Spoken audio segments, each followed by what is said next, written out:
Welcome to your deep dive. Looks like someone's been down the rabbit hole, huh? Conspiracy theories galore. We've got articles, interviews, even some deep historical dives. You really went all out with this one. What is it about these theories that really grabs you? What are we hoping to uncover in this deep dive? Well, it looks like you've provided a fascinating set of sources, and in a pretty clear chronological order, starting with a possible plot to overthrow FDR in the 1930s. Maybe you should just start there, huh? Yeah, let's jump right in. This business plot, this is a wild one. A group of wealthy businessmen, they were apparently not too happy with FDR's New Deal. And get this, they supposedly plotted to, overthrow him, replace him with a fascist dictatorship. It sounds like something out of, a dystopian movie or something. One of your sources claims a highly decorated Marine Corps Major General Smedley Butler testified before Congress, claiming he was approached to lead this coup. They allegedly offered him command of, a 500,000-strong army. Veterans. To seize control of the government. 500,000. That's a huge army. But, if these businessmen were so powerful, why even bother with a coup? Right. Yeah. Wouldn't they just use their money, their influence to get what they wanted? Yeah, that's a really good point.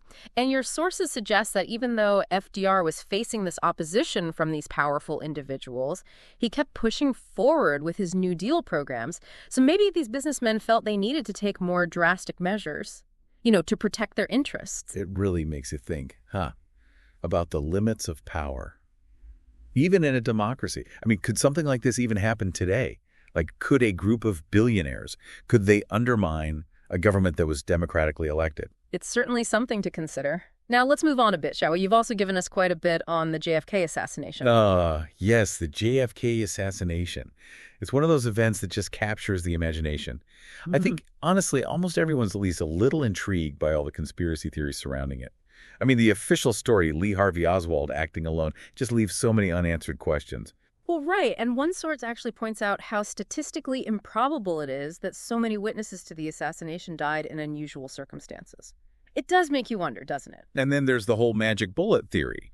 How could one bullet cause all of those wounds to both Kennedy and Governor Connally? It just seems physically impossible. And, of course, you included the Zapruder film, that home video that captured the assassination.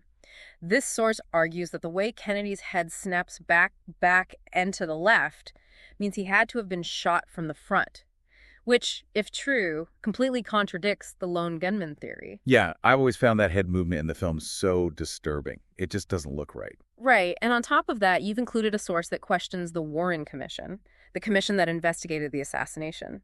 This source argues that they might have overlooked or even downplayed evidence that didn't fit with their conclusion that Oswald acted alone. It really makes you think if there was a cover-up. Was Oswald part of a bigger conspiracy? And if so, who else was involved? Well, your sources mention a whole bunch of potential players, from the mafia to the CIA, even Fidel Castro.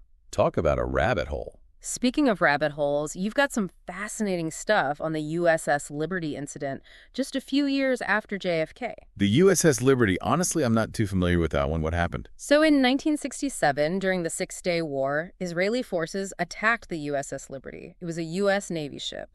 34 American sailors were killed, 171 wounded. Wow, I can't believe I've never heard more about this. Was it an accident? What happened? Officially, Israel said it was a case of mistaken identity. But you've included several sources that challenge that narrative. They point out the Liberty was clearly marked as an American ship, and they say there are inconsistencies in Israel's account.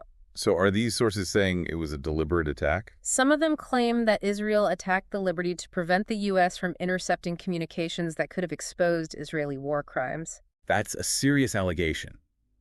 If that's true, it would mean a U.S. ally intentionally attacked an American ship and then covered it up. What were the consequences? Well, despite the loss of American lives, the U.S. government largely accepted Israel's explanation, at least publicly. Really? That's surprising given how serious this incident was. Yeah, and the sources you provided suggest that the U.S. government may have prioritized its relationship with Israel over seeking justice for the victims. It makes you wonder about the whole world of international relations, doesn't it? And the compromises governments might be willing to make.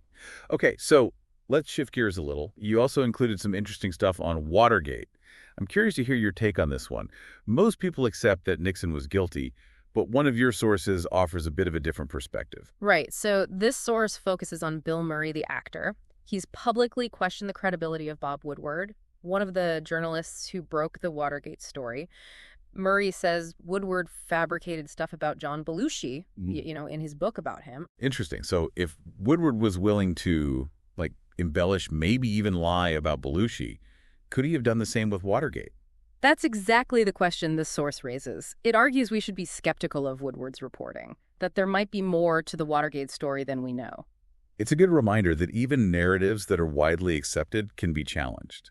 I mean, what we think is true often depends on the sources we choose to believe. Speaking of challenging narratives, you included something on a pretty unique conspiracy theory: CIA involvement in the Laurel Canyon music scene. Laurel Canyon. Now this, I gotta hear. This is the heart of the 60s counterculture movement, right? What does the CIA have to do with any of that? Your sources talk about this sudden influx of musicians with military and intelligence backgrounds. They appeared in the Laurel Canyon scene around the mid to late 60s. And they also highlight how certain bands rose to fame really quickly, suggesting there might have been some kind of, coordinated effort to influence the counterculture movement. So wait, are they suggesting that the CIA was trying to, control or manipulate the counterculture movement through music? Why? What would be the point? One of your sources suggests the CIA might have seen the counterculture as a threat to social stability, and they wanted to co-opt it, maybe using music as a way to promote certain messages or to, steer the movement in a direction that was more favorable to the government. That's a pretty fascinating theory. Yeah. I gotta admit, it also seems kind of far-fetched. I mean, what kind of evidence do they have to back this up? Well, they point to specific musicians that allegedly had ties to the CIA, and they analyze song lyrics, suggesting there are, hidden meaning, subliminal messages. Wow, this is getting pretty deep. Mm-hmm. So what do you think? Is there any truth to these claims about the CIA and Laurel Canyon? It's definitely intriguing. It definitely deserves more exploration. Yeah. But it's important to be skeptical, right? And to consider all sides of the story. Absolutely. It's easy to get caught up in the excitement of these conspiracy theories, but we always got to be mindful of the evidence, and not jump to conclusions. Speaking of secrets and conspiracies, you've also given us some material on a program called Operation Underworld. Now, this one sounds like it's straight out of a spy novel. Operation Underworld was a secret World War II program. The U.S. government actually partnered with organized crime figures to protect the East Coast ports from sabotage by the Nazis. Hold on, the government teamed up with gangsters. That's wild. I mean, what made them think that was a good idea? Well, your sources suggest the government was desperate. They needed to secure those ports. They were vital for the war effort. And they figured that organized crime, with its connections on the waterfront, its network of informants, they figured organized crime was in a unique position to help. So basically, the government made a deal with the devil, right, to protect its interests. It's mind-blowing. It definitely shows the lengths governments will go to achieve their goals, even if it means compromising their principles. Yeah, it also makes you think about the ethical implications. Mm-hmm. I mean, did this partnership with organized crime, did it have any unintended consequences? Right, that's a question worth asking. Did it somehow legitimize organized crime or empower them? Did it blur the lines between, law enforcement and criminal activity? These are complex questions, not easy to answer. Definitely raises some uncomfortable questions about the means versus the ends, doesn't it? Yeah. Okay, so speaking of uncomfortable questions, you've given us a ton of information on MKUltra, the CIA's mind control program. MKUltra, yeah. This one just gives me chills. The idea that the government was experimenting on its own citizens, trying to control their minds, it's terrifying. Right. Your sources go into detail about experiments with LSD, hypnosis, all sorts of techniques aimed at manipulating people's thoughts and behavior. It sounds like a bad science fiction movie. What were they even hoping to accomplish with these experiments? The CIA's official line was that MKUltra was part of a bigger effort to develop techniques for interrogation, for psychological warfare. They were worried about Soviet advances in mind control, and they wanted to, stay ahead of the game. But to experiment on people who didn't even know what was happening to them, that's a clear violation of human rights. Did anyone ever face consequences for this? Well, unfortunately, a lot of the evidence about MKUltra was destroyed. It makes it really hard to understand the full extent of the program and to hold anyone accountable. But, the program's existence has been acknowledged. It's a dark chapter in the CIA's history. It reminds us that even in a democracy, power can be abused. Our rights aren't always guaranteed. Exactly. So, moving on, you've also included some material on the Iran-Contra affair. A pretty complex, controversial event. Shook the Reagan administration back in the 1980s. Are you at all familiar with this one? I vaguely remember hearing about it, but to be honest, I'm a little fuzzy on the details. Huh. Could you give me a quick recap? Sure. So the Iran-Contra affair involved secret arms sales Hmm.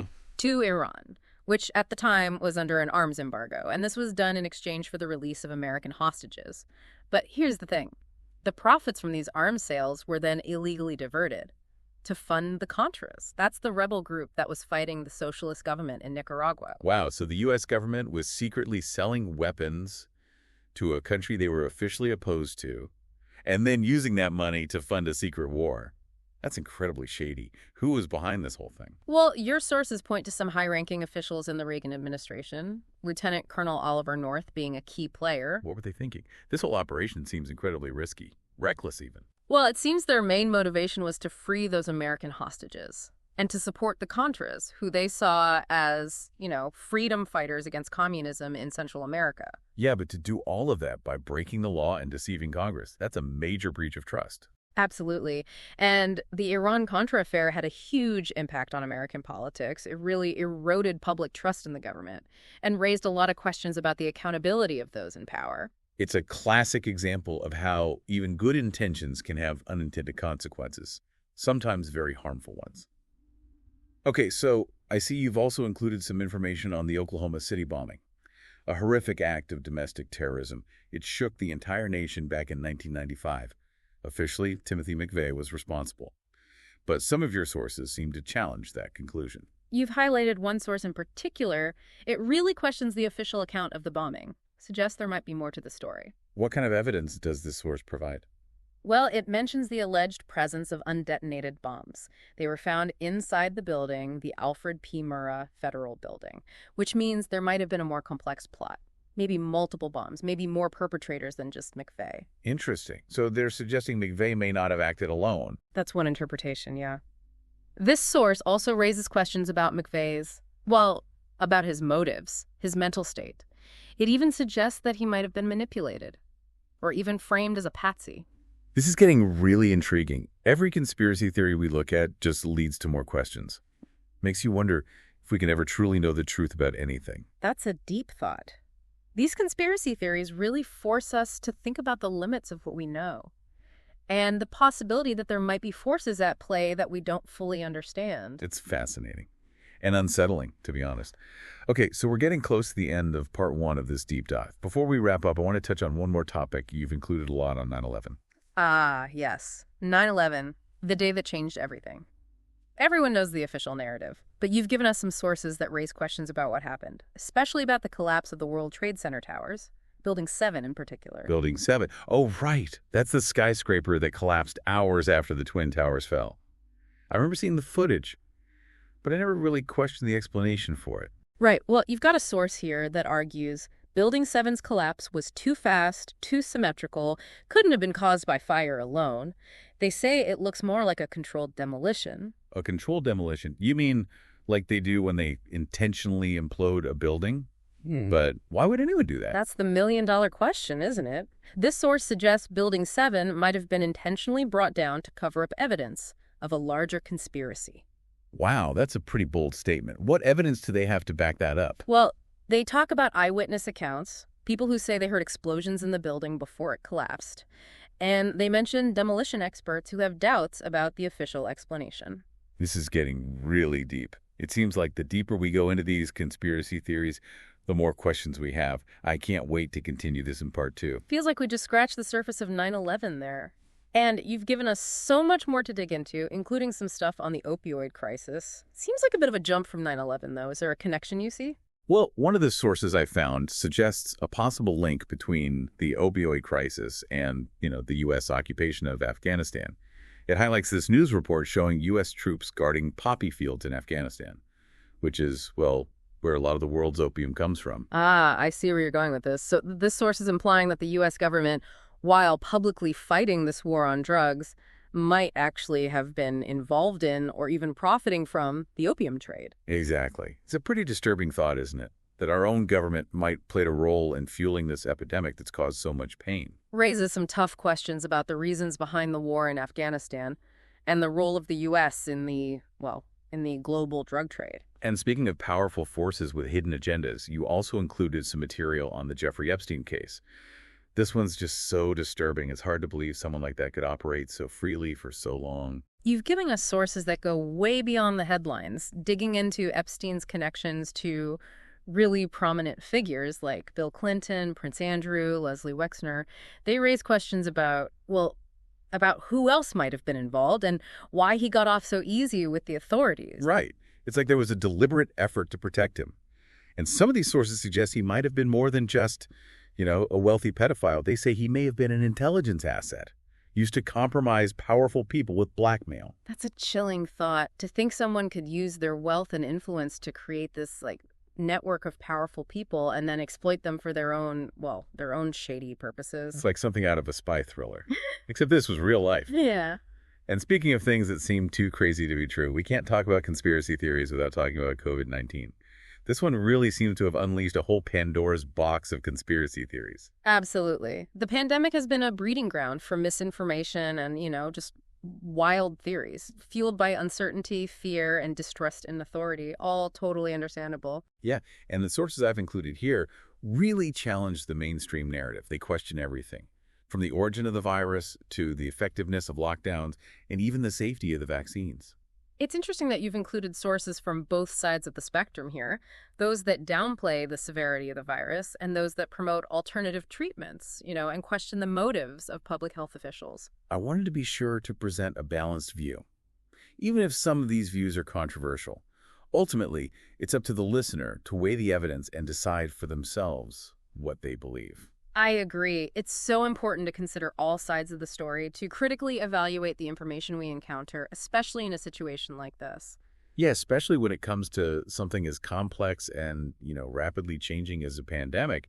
Yeah. It's so easy to get caught up in fear and misinformation. Totally. We have to be really careful about checking our sources, making sure we're not just falling into confirmation bias, only looking for information that reinforces what we already believe. Yeah, that's a good point.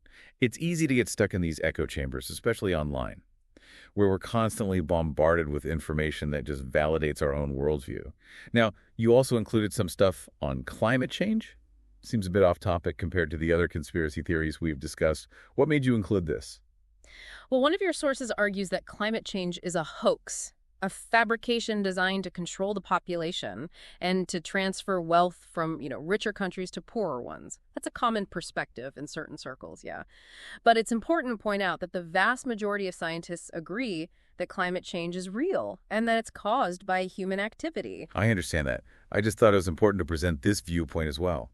It reminds us that there are always dissenting voices, even on issues with strong scientific consensus. It's true, science is always evolving, but when it comes to climate change, the evidence is overwhelmingly on the side of the consensus view. Fair enough. Yeah. But it's still interesting to think about the motivations of those who hold different views. Are they just misinformed? Or are there other factors at play, like political beliefs or economic interests? Yeah, that's a good question. It's important to be aware of the potential biases that can influence people's beliefs, especially on topics as complex and controversial as this one. Okay, so you've also included some material on UFOs. This topic has always fascinated me. The UFO phenomenon. Yeah, I've always been intrigued by it. And these recent revelations about government investigations into UFOs, it seems like more and more people are acknowledging that there are unexplained things happening in our skies. It's true, the government's stance has definitely shifted. They've released classified documents, and they've even admitted that there are some sightings that they just can't explain. So do you think we're finally getting closer to the truth about UFOs? It's hard to say for sure. While it's good that the government is being more transparent, there are still a lot of unanswered questions. And of course we need to approach this topic with a healthy dose of skepticism, just like any other conspiracy theory. Exactly. We can't just jump to conclusions or accept any explanation without solid evidence. Now, this next topic you've included is both fascinating and a bit unsettling. Secret societies and their possible influence on world events. Secret societies. I've always been intrigued by the idea of these shadowy groups operating in the background, pulling the strings. It's a compelling narrative, isn't it? This idea that a small group of people are controlling everything. But is there any truth to it? Do these secret societies actually exist? And if so, how much influence do they really have? That's the million-dollar question, isn't it? Secrecy, by its very nature, is difficult to investigate. But even if these groups exist, their influence might be overblown. That's a good point. It's easy to blame complex events on these shadowy conspiracies, but often there are much simpler explanations. Exactly. We have to be careful not to see conspiracies lurking around every corner. Okay, so another topic you included, and one that's particularly relevant today, is artificial intelligence, or AI, and what it might mean for the future. AI. Yeah, this one's a bit of a double-edged sword, isn't it? One of the sources you included expresses concern about AI becoming too powerful, potentially posing a threat to humanity. It's a fear that's been explored in science fiction for decades. And as AI technology keeps advancing, it's starting to feel less like fiction and more like a real possibility. Definitely. I mean, we see it in the news all the time. AI taking over jobs, influencing elections. It's both fascinating and a little scary. It's true. AI has the potential to be incredibly beneficial, but also incredibly dangerous. We need to think carefully about the ethical implications of AI development and make sure it's used responsibly. It's a crucial point. AI should be a tool for good, not something that controls us or harms us. We need to be really thoughtful about how we develop and implement it. Absolutely. We need to be proactive in shaping the future of AI, not just reacting to whatever happens. Okay, so let's switch gears back to historical conspiracies for a moment. You also included some material on the assassination of Abraham Lincoln. That's one I'm not as familiar with. Yeah, the Lincoln assassination. Officially, it was John Wilkes Booth, a Confederate sympathizer, who shot Lincoln in Ford's Theater back in 1865. But one of the sources you provided hints at a possible larger conspiracy.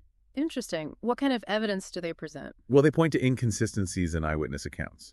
They mention suspicious behavior by certain people connected to the assassination. They even raise the possibility that Booth might have been part of a bigger plot. It makes you wonder, right, if there are still secrets buried in history waiting to be uncovered. Yeah, it does.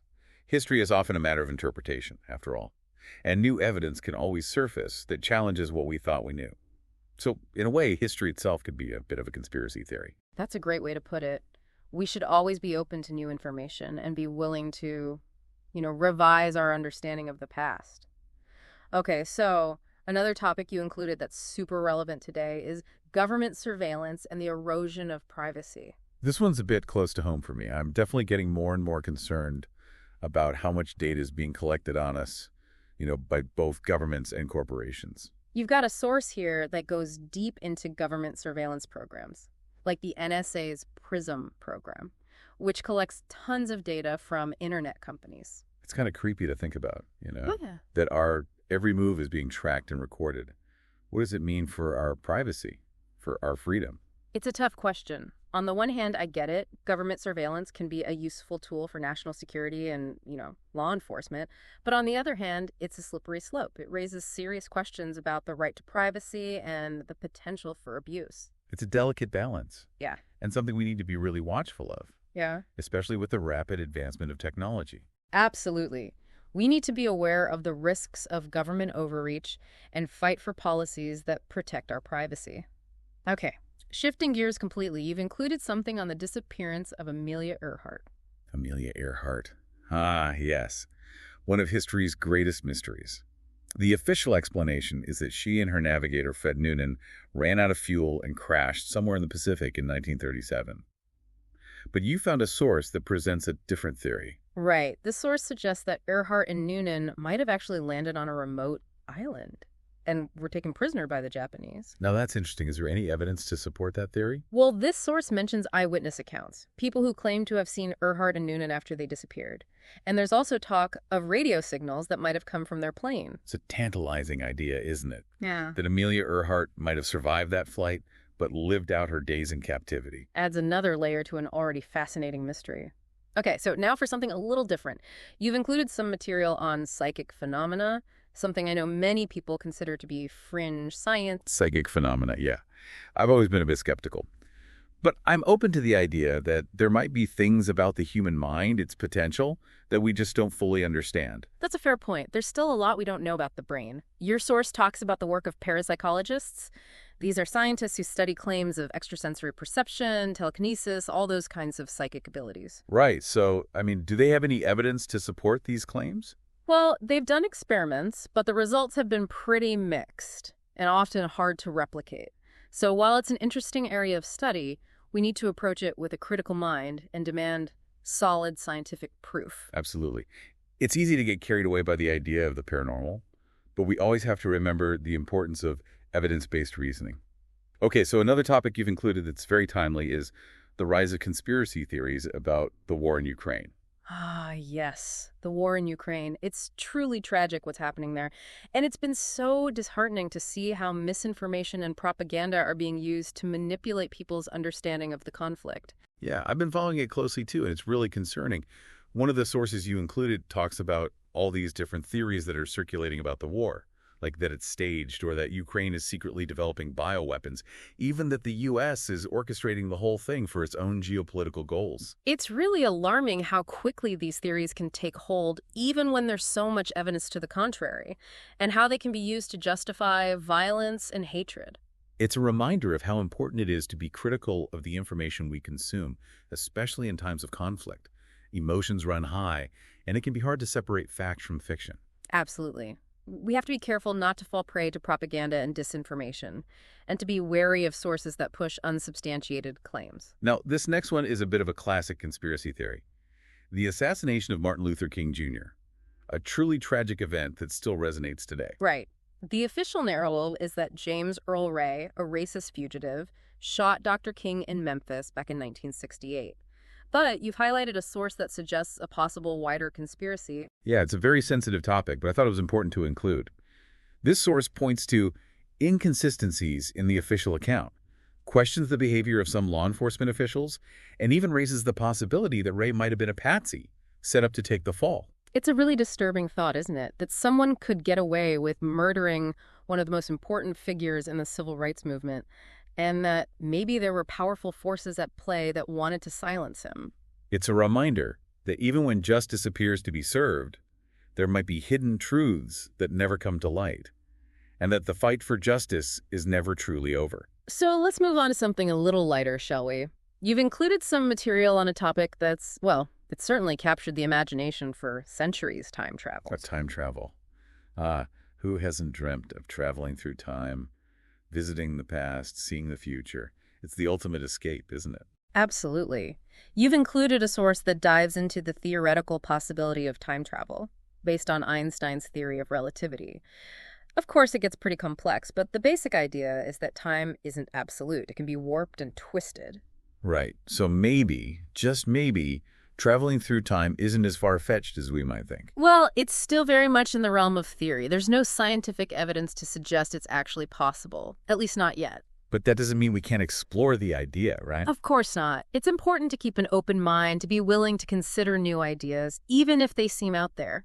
Now, you've also included something on a topic that's been debated for ages: the existence of Atlantis. Ah, Atlantis, the legendary city that sank beneath the waves. It's one of those stories that's been passed down for centuries, capturing the imagination. You found a source that explores different theories about where Atlantis might have been located and what led to its demise. Yeah. Some say it was in the Atlantic, others say the Mediterranean. Some think it was destroyed by a natural disaster. Others believe it was a more gradual decline. It's a mystery that continues to fascinate people. It's that idea of a lost civilization, a hidden world, that I find so captivating. Makes you wonder what secrets might still be buried out there. Exactly. It speaks to our curiosity about the past and about the possibility that there's so much more to discover about our planet's history. Okay, so this next one's a bit of a fun one. You've included some stuff on zombies. Zombies? I gotta admit, I'm a sucker for a good zombie movie. But a zombie apocalypse, I mean, that's gotta be firmly in the realm of fiction, right? Well, the source you've included explores different scenarios for how a zombie apocalypse could happen. A viral outbreak, a parasitic infection, even something like nanobots gone wrong. Pretty scary stuff. Okay, yeah, that is pretty creepy. But, I mean, come on, realistically, what are the chances of something like that actually happening? Probably slim to none, let's be honest. But, you know, it's a thought experiment. It forces us to think about what we would do in such an extreme situation. How would we survive? How would our society change? Okay, yeah. I guess it's good to be prepared for anything, right? Ah. Even a zombie apocalypse. Meh. Now, another topic you included that always sparks debate is the assassination of John F. Kennedy. Ah, yes. JFK. One of those events that continues to cast a shadow over American history. We talked a bit about it earlier, but you've provided some sources that delve into specific conspiracy theories surrounding his death. Right. I mean, it's been decades, and we still don't have definitive answers about who was responsible for killing JFK and why. It's almost like a national obsession. Absolutely. The sources you've included point to different suspects, the mafia, the CIA, even Fidel Castro, and they raise questions about whether Lee Harvey Oswald really acted alone or whether he was part of a larger plot. It's one of those mysteries that just keeps people guessing, and I don't think we'll ever really know the full truth. It's true. The assassination of JFK remains a source of endless speculation and debate. Okay, so let's move on to something a little more, shall we say, spiritual. You've also included some information on the Shroud of Turin. Ah, yes, the Shroud of Turin. A piece of linen cloth that bears the image of a man who appears to have been crucified. For centuries, Christians have venerated it as the burial shroud of Jesus. But one of your sources raises some doubts about its authenticity. Right. The source points out that scientific testing has shown that the shroud actually dates back to the medieval period, which means it couldn't possibly be the burial shroud of Jesus. So wait, it's a fake? The evidence seems to suggest that, yes, it's not authentic. But even so, it's an incredibly powerful symbol, isn't it? It still holds immense cultural and historical significance, and for many people it remains a powerful object of faith. That's a really interesting point. It shows how even something that might not be historically accurate can still hold deep meaning for people. Okay, so now for a question that has plagued humanity since the beginning of time. What happens after we die? Yes. The big question. You've included a source that delves into all sorts of theories about the afterlife. Reincarnation, heaven and hell, the idea that consciousness continues on in some form. It's a topic that's been explored by philosophers and theologians for centuries. I have to admit, it's something I think about a lot. I mean, we're all going to die someday, and it's natural to wonder what, if anything, comes next. Absolutely. It's one of the most fundamental questions we can ask ourselves. And while we may never have a definitive answer, it's a question that continues to inspire curiosity, wonder, and, well, a healthy dose of fear. Okay, now for another creature of legend, you've included some material on Bigfoot. I mean, come on, Bigfoot. Really? Bigfoot or Sasquatch, yeah. The hairy, ape-like creature that supposedly roams the forests of North America. Your source dives into the numerous eyewitness accounts and supposed evidence for its existence. Footprints, blurry photos, those kinds of things. Yeah, I've seen those pictures. Never really been convinced, though. Yeah. Always seem like hoaxes or misidentifications to me. Well, there's never been any conclusive proof, that's for sure. No DNA evidence, no clear footage, so it remains in the realm of folklore and speculation. But absence of evidence isn't evidence of absences. Right, true enough. It's possible that Bigfoot does exist, we just haven't found the proof yet. Okay, now for something that gets into, well, a bit darker territory.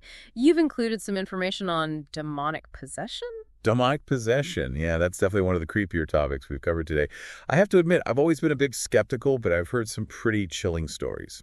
Right. Your source looks at different beliefs about demonic possession, the rituals and practices associated with it, as well as the psychological and cultural factors that might contribute to those beliefs. So, I mean, do you think demonic possession is real? Or is it more likely to be a case of mental illness or maybe just, people getting caught up in superstition? It's a tough question. There's no scientific evidence to support the existence of demons or possession, but there's no denying that people have had experiences that they interpret as demonic.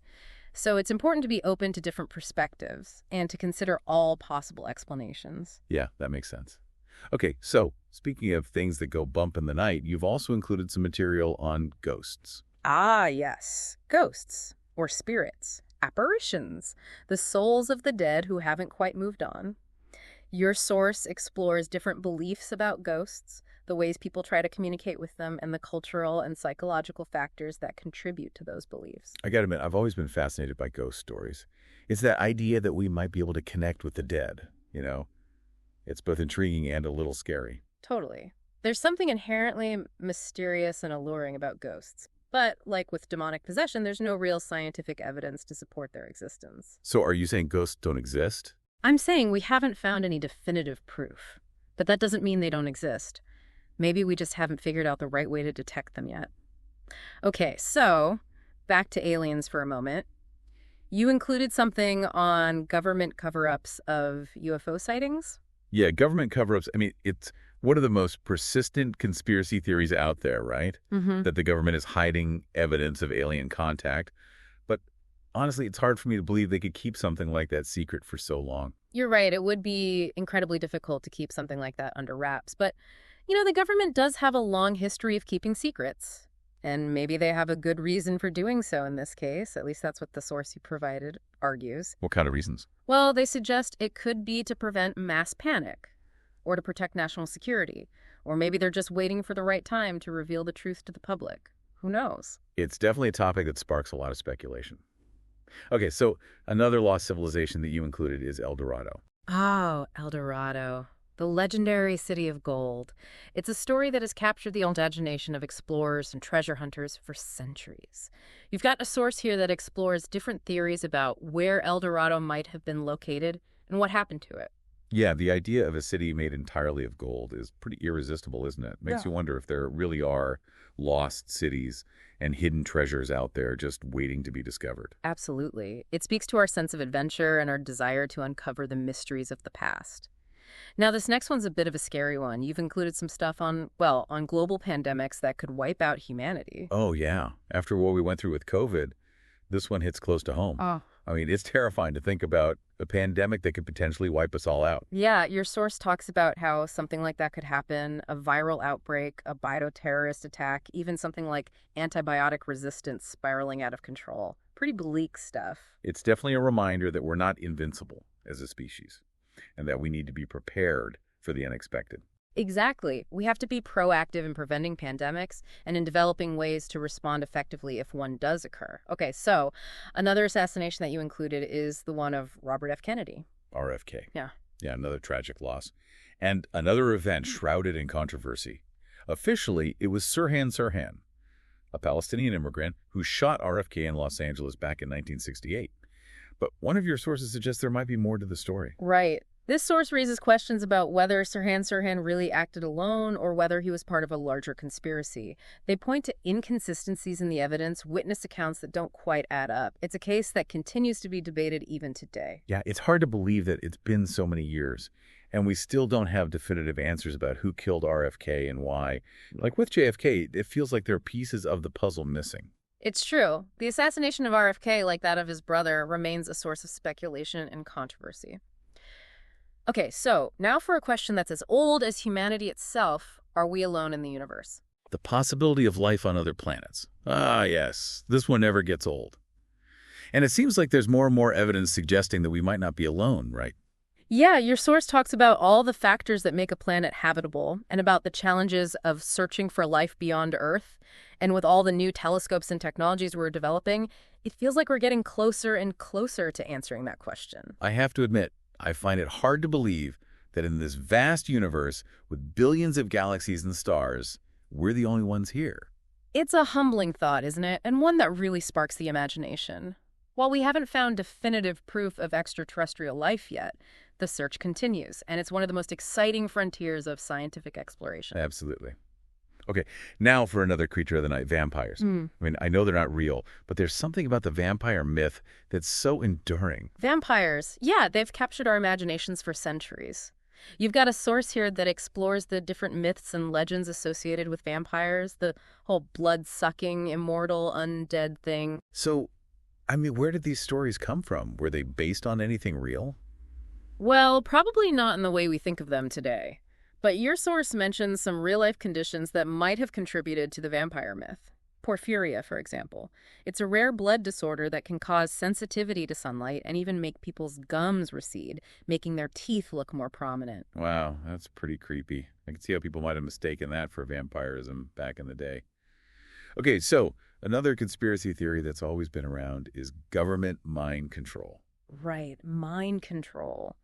You've included a source here that talks about theories about government mind control programs, like MKUltra, which we discussed earlier. Yeah, MKUltra was pretty messed up. Yeah. But that was decades ago, right? I mean, surely the government isn't still experimenting on people like that today. Well, there's no evidence to suggest that any large-scale mind control programs are currently in operation. But the fact that it happened at all is a reminder that we have to be vigilant about protecting our rights and freedoms. Yeah, definitely. We can't just blindly trust that the government always has our best interests at heart.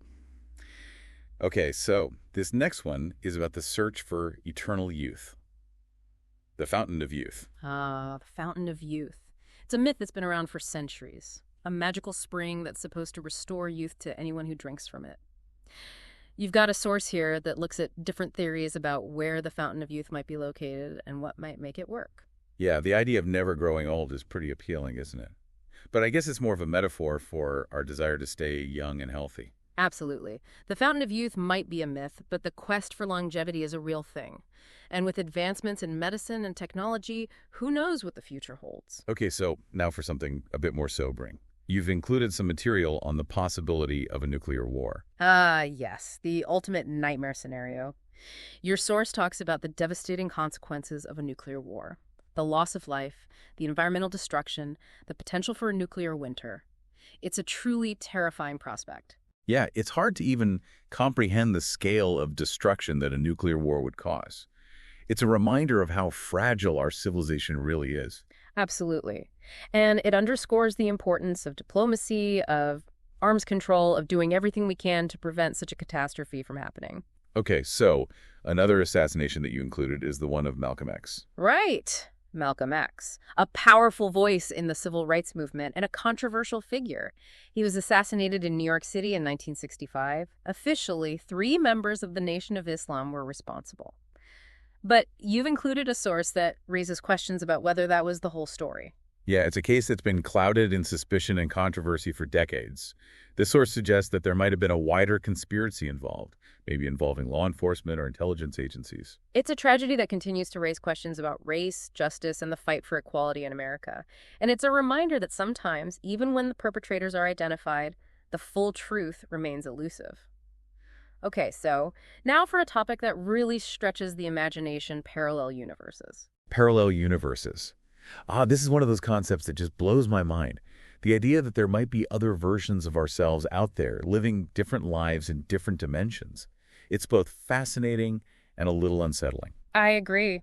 Your source talks about different theories about parallel universes, ideas from physics and cosmology that suggest that our universe might not be the only one, that there might be a multiverse with countless other universes existing alongside our own. It's a mind-boggling concept. I mean, if it's true, it would mean that everything that could possibly happen is happening somewhere, in some universe. Exactly. Every possible outcome, every alternate choice. It's a pretty wild idea. And while it's still very much in the realm of speculation, it's definitely fun to think about. Okay, so now for another creature of myth and legend, werewolves. I mean, I know they're not real, but werewolf stories have always captivated me. Werewolves, yeah. Those shape-shifting creatures that transform from human to wolf. You've got a source here that explores the different myths and legends associated with werewolves, as well as the possible origins of those stories. So, I mean, where did these stories come from? Were they based on anything real? Well, probably not in the literal sense, but your source mentions a few real-life conditions that might have contributed to the werewolf myth. Hypertrichosis, for example, is a rare genetic disorder that causes excessive hair growth all over the body. People with this condition might have been mistaken for werewolves in the past. Wow, that's interesting. I can see how people might have made that connection. Okay, so now for conspiracy theory, that's always been popular government weather control. Weather control. Yeah, the idea that the government is secretly manipulating the weather. Your source talks about different theories about how they might be doing this, from cloud seeding to using high-frequency radio waves to influence the atmosphere. Yeah, I've heard about those theories. Some people believe the government is using weather control for all sorts of things, like creating droughts or floods, or even controlling hurricanes. Right. But there's no real evidence to support those claims. Weather control technology does exist, but it's limited in its scope. So you're saying the government isn't secretly controlling the weather? I'm saying there's no proof of that, but it's definitely an idea that captures the imagination. Okay, so another lost continent that you included is Lemuria. Lemuria, a hypothetical lost continent in the Indian Ocean. It was proposed as a way to explain, like, how certain plants and animals ended up where they are today. Your source looks at the different theories about whether Lemuria existed and what might have happened to it. Yeah, the idea of lost continents and ancient civilizations, it really grabs me. Makes you wonder, what else is out there waiting to be discovered? Totally. Okay, so Switching gears again, you've included some material on, well, on the possibility of an alien invasion. Alien invasion. I mean, after all the conspiracy theories we've talked about, this one almost seems, I don't know, plausible. I got to admit, I've always been a little fascinated by the idea, even though it's pretty terrifying. Yeah, your source explores different ways an alien invasion could happen and the potential consequences. Definitely makes you think about what we would do, if we ever face something like that. It's like one of those scenarios you see in movies. But in real life, it would be, well, it would be a whole different story, wouldn't it? Absolutely. It would challenge everything we know about ourselves, about our place in the universe. Okay, so we've covered a lot of ground here.